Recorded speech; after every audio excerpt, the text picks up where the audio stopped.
जय हिंद। आज हम देखेंगे ट्रांसफार्मर। ट्रांसफार्मर में सबसे पहले क्या होता है, उसकी परिभाषा, उसकी रचना, कार्यविधि और सिद्धांत। ठीक है, सबसे पहले उसकी परिभाषा समझते हैं कि ट्रांसफार्मर आखिर क्या होता है। ठीक है, तो ट्रांसफार्मर एक ऐसी डिवाइस है, चाहे एक ऐसा यंत्र है, ठीक है, जो अधिक वोल्टेज को कम और कम वोल्टेज को अधिक करता है। ठीक है, समझ में आ गया।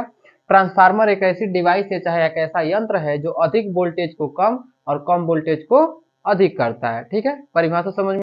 देखिए, बात करें इसकी रचना की, तो लोहे की पतली पतली इसे प्लेटें होती हैं। ठीक है, और इसका लोहे की पतली पतली प्लेटों को एक के ऊपर एक रख करके एक आयताकार रूप दे दिया जाता है उसको। ठीक है, एक आयत का रूप दे दिया जाता है। ठीक है, और इसमें चारों तरफ ऐसे कुंडली लपेट दिया जाएगा। ठीक है, कुंडली होता है तांबा का, कापर का होता है। ठीक है, कापर या तांबा बोल सकते हैं। ठीक है, इधर भी कुंडली हो जाती है, तांबा से इसे लपेट देंगे तार से। ठीक है, अब क्या होता है, इसको बोलते हैं प्राइमरी कुंडली, यानी प्रथम वाली कुंडली, इसको दिखाते हैं एनपी से। और इसको बोलते हैं सेकेंडरी कुंडली, तो इसको दिखाते हैं एनएस से दिखाते हैं। कोई दिक्कत नहीं है। रचना इसका समझ में आया बाबू। देखो, सबसे पहले क्या किया जाता है, लोहे की पतली पतली प्लेटों को एक के ऊपर रख करके आयताकार रूप देकर दे दिया जाता है। आयत के रूप में के ऊपर एक रख करके आयत का रूप दे दिया जाता है। ठीक है, उसके बाद तांबे के तार से इसको लपेट करके कुंडली, दो कुंडली तैयार कर लिया जाता है। कोई दिक्कत नहीं, जिसका प्रथम होता है एनपी और सेकेंडरी होता है एनएस। ठीक है, तो रचना इसकी समझ में आ गया। अब देखते हैं कार्यविधि, ये कार्य कैसे करता है। ठीक है, तो जब इधर से कोई एसी धारा जोड़ा जाता है, यानी प्रत्यावर्ती धारा को जोड़ दिया जाता है, यानी प्राइमरी कुंडली में किसी प्रत्यावर्ती धारा को जोड़ा जाता है, ठीक है, तो यहाँ पे विद्युत चुंबकीय फ्लक्स उत्पन्न होता है। क्या उत्पन्न होता है? चुंबकीय फ्लक्स। ठीक है, यहाँ पे होता है चुंबकीय फ्लक्स। ठीक है, तो प्राइमरी कुंडली में जब कोई एसी धारा जोड़ा जाता है तो चुंबकीय फ्लक्स के मान में क्या होता है, परिवर्तन होने लगता है। ठीक है, और जब इसके मान में बदलाव होगा तो सेकेंडरी कुंडली में धारा प्रवाहित होने लगेगा। ठीक है, तो ये होती है इसकी कार्यविधि। यानी इधर से खींचेगा, इसके मान को क्या करेगा, बदल देगा और इधर से निकाल देगा बाहर। जब इसके मान में परिवर्तन हुआ तो धारा घचघचा के इधर से निकलने लगेगी। आ रहा समझ में?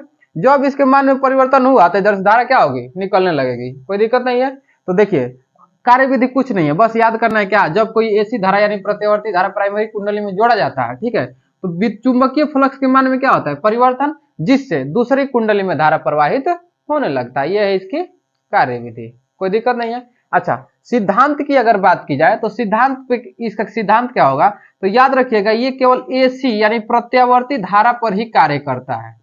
ठीक है, प्रत्यावर्ती धारा पे कार्य करता है, डीसी पे। ठीक है, यानी दिष्ट धारा पे कार्य नहीं करेगा। ठीक है, यानी सिर्फ ये प्रत्यावर्ती धारा यानी एसी धारा पर ही कार्य करता है, किसी बैटरी पर ट्रांसफार्मर कार्य नहीं करता। डीसी का मतलब कोई बैटरी हो गया, बैटरी में कहीं हम देखें ट्रांसफार्मर जोड़ा हुआ नहीं ना। ये जो गांव में लाइट आती है, जैसे मान लो 11,000 हो गया, ठीक है, तो 11,000 को कंट्रोल करने के लिए एक ट्रांसफार्मर बैठा दिया जाता है। ठीक है, अब वो ट्रांसफार्मर क्या आ रहा है, हाई वोल्टेज आ रहा है। ठीक है, तो हाई वोल्टेज आ रहा है तो उसको क्या करता है, कम करके 220 वोल्ट करके घरों में भेज देता है। ठीक है, तो अधिक या कम किया तो क्या कहते हैं, ट्रांसफार्मर की परिभाषा।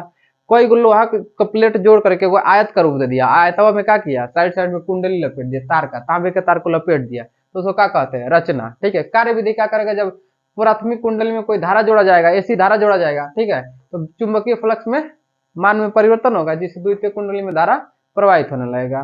समझ में गया। सिद्धांत क्या कहता है, ये सिर्फ एसी पर कार्य करेगा, डीसी पे कार्य नहीं करेगा। लो, 5 नंबर का खत्म। 5 नंबर में पूछता है ये, कोई दिक्कत